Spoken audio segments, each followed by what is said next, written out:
Assalamualaikum warahmatullahi wabarakatuh.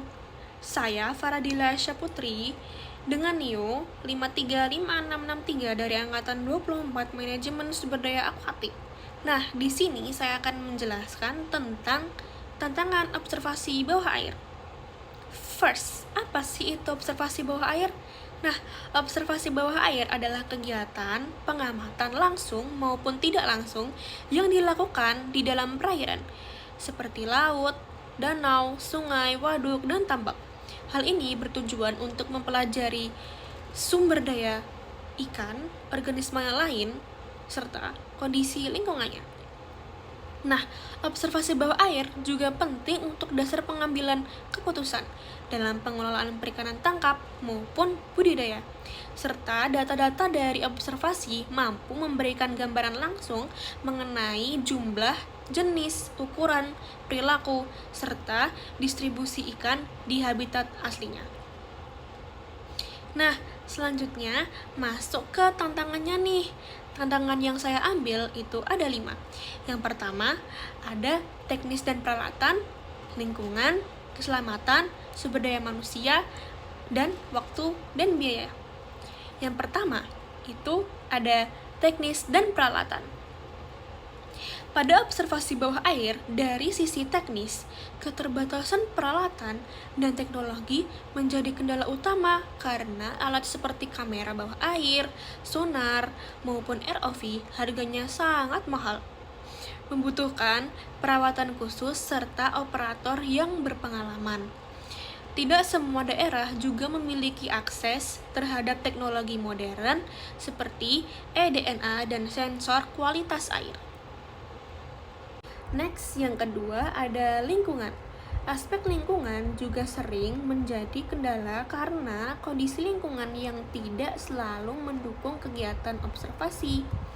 Contohnya, seperti air keruh akibat sedimen, lumpur, atau pencemaran yang bisa membuat jarak pandang penyelam dan kamera menjadi terbatas. Sehingga lingkungan serta habitat yang akan diobservasi akan sulit terlihat dengan jelas.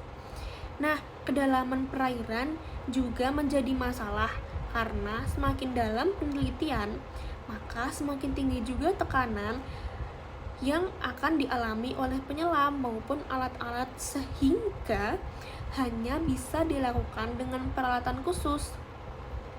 Selain itu, arus yang terlalu kuat juga dapat menyulitkan penyelam untuk tetap stabil selama pengamatan tertentu, bahkan dapat menyeret peralatan atau mengganggu posisi kamera bawah air.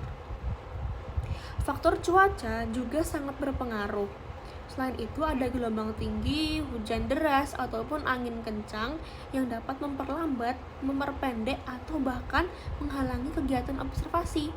Dengan kata lain, kondisi lingkungan yang sulit diprediksi membuat observasi bawah air tidak selalu berjalan sesuai rencana. Nah, selanjutnya yang ketiga ada sumber daya manusia atau SDM. Pengoperasian peralatan canggih seperti sonar, kamera bawah air, ROV, hingga teknologi baru seperti eDNA dan sensor kualitas air memerlukan SDM yang terampil dan berpengalaman. Tidak semua dapat menguasai cara menggunakan alat tersebut, apalagi dengan menganalisis data hasil pengamatan yang biasanya cukup kompleks. Maka keterbatasan dalam jumlah kapasitas SDM yang berpengalaman membuat hasil observasi kurang optimal. Nah, next, yang keempat ada keselamatan.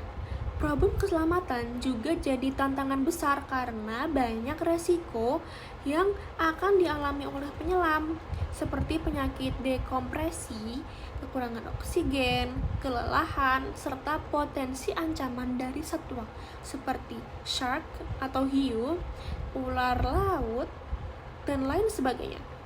Nah, yang terakhir, yang kelima, ada waktu dan biaya. Nah, kegiatan observasi bawah air membutuhkan biaya yang cukup tinggi dari penyediaan peralatan seperti kamera bawah air, sonar, ROV, hingga perlengkapan selam. Selain itu, memerlukan transportasi khusus seperti kapal, bahkan bahan bakar serta logistik untuk tim peneliti yang semuanya menambah beban biaya. Nah, observasi bawah air juga memakan waktu yang lama yang dilakukan secara berulang-ulang dan berkala agar data yang diperoleh lebih akurat.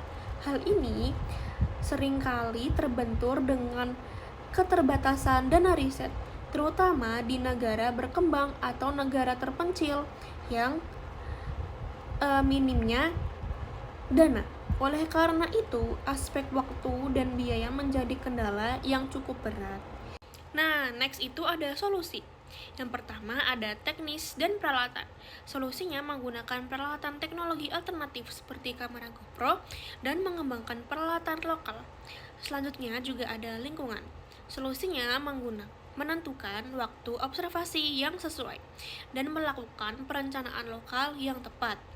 Next, yang ketiga itu ada keselamatan. Solusinya dengan adanya pelatihan selam standar internasional dan menggunakan protokol keamanan yang ketat saat melakukan observasi. Yang keempat itu ada SDM. Solusinya menyelenggarakan pelatihan rutin tentang alat, analisis data, software, dan juga adanya kolaborasi dengan ahli lain seperti IT atau engineering. Nah, yang terakhir ada waktu dan biaya. Mencari pendanaan alternatif seperti sponsor, kerjasama, dan perusahaan. Nah, itulah berbagai tantangan yang saya ambil dari observasi bawah air. Terima kasih. Wassalamualaikum warahmatullahi wabarakatuh.